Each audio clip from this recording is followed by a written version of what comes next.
Good morning and welcome to Rising. We've got a great show for you today. What else? I am joined, of course, by Niall Stanich, my friend, and I don't know about you, but I am mentally already on vacation, yet physically I am here for another few hours at least. Unlike you, I'm not about to go on vacation, but it is my last Rising day of the week, so I have some inkling of how you might be feeling.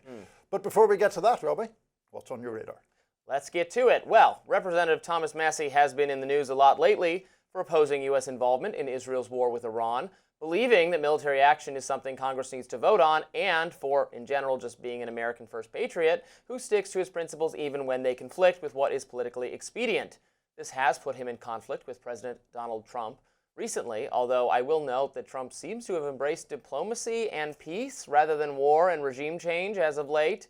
He recently criticized both Israel and Iran for wanting conflict with each other, even dropping an F-bomb after the literal bombs the U.S. dropped on Iran. Sounds like he's singing Massie's tune, frankly, even though he has vowed to fund a primary challenge to the libertarian-leaning Republican congressman from Kentucky. Now, Massie, for his part, seems to welcome the challenge and is not muting his criticism of U.S. interventionism and also of the big, beautiful bill. Like Republican Senator Rand Paul, Massie thinks the bill is a bloated, big government mess that adds trillions of dollars to the deficit. And in a recent interview with podcaster Theo, he got to the heart of the real problem with the bill, which is that it's the everything bagel of federal legislation. Since there's so much to it, members of Congress feel like they can't vote against it. They'll be crucified for voting against the good parts of it. Listen to this. Get rid of the giant bills, okay? The omnibus bills, the continuing resolutions, and even the big, beautiful bill. Why not put that on the floor one at a time? I agree. And then that way, you can go to your representative or your senators and say, why did you vote for that? Right now, they can say, well, Theo, I had to vote for it. I had a pay raise for soldiers, right? They literally will put a pay raise for soldiers in every freaking bill. Massie continues.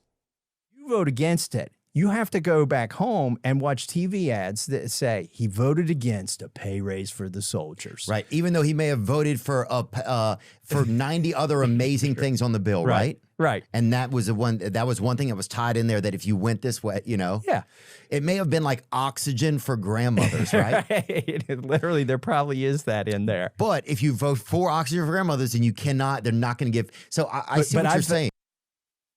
That really is the problem in a nutshell, and it's killing Congress and, relatedly, killing our democracy. Congress is supposed to be a deliberative legislative body that considers potential policies, regulations, spending packages, and then votes on them. What a world. When it all gets rolled into one, you lose the ability to have a debate about the merits of any individual provision of the bill. For instance, conservatives are currently debating a policy proposed by Republican Senator Mike Lee of Utah to sell off federal land for development.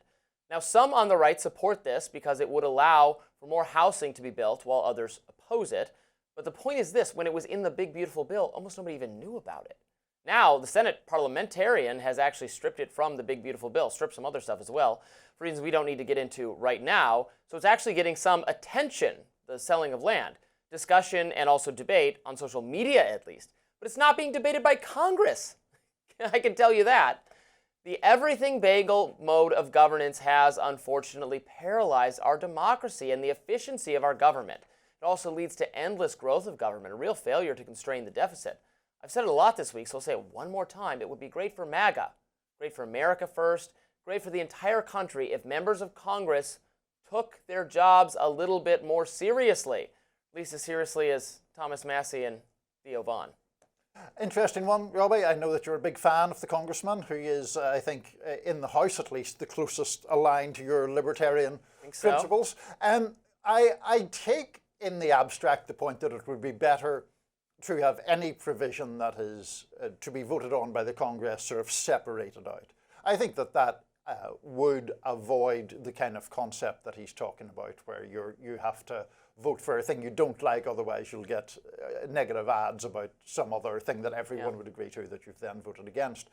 My question about it really is one more of practicality, because it seems to me that the problem right now is not that Congress is like passing too many laws or it's working at such breakneck speed. It's exactly the opposite, that Congress is seizing up quite a lot of the time. And if you then, even with good intentions, just vastly multiply the number of bills, I just imagine that sort of sclerotic slowness will get even worse.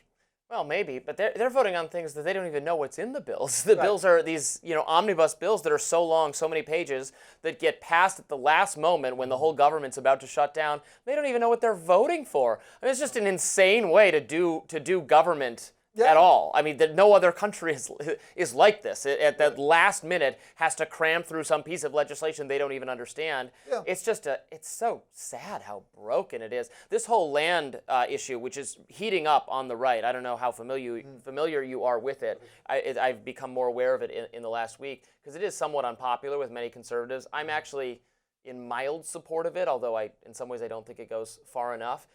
It's an interesting one. This idea Mike Lee has. So much of the land, in the West is actually owned by the federal government. In Nevada, in Utah, it's like 80 or 90% of the whole state. Utah's like 60% of the whole state.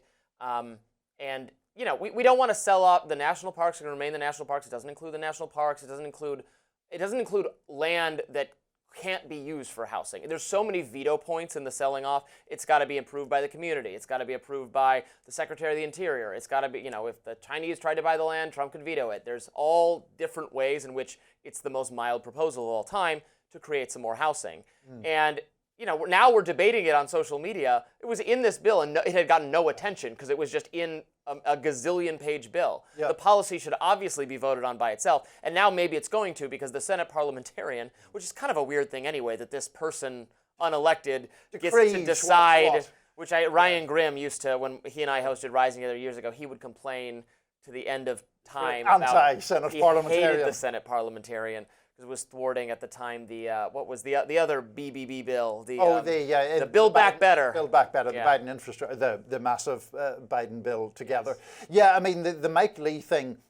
This proves your point in a way. I have not been following that debate particularly closely, but also Marjorie Taylor Greene, who I believe we're going to have on later today in Rising. She, correct me if I'm wrong, but hasn't she said that she would not have voted to support this bill had she known that the AI regulations or ban on state level regulations were in it?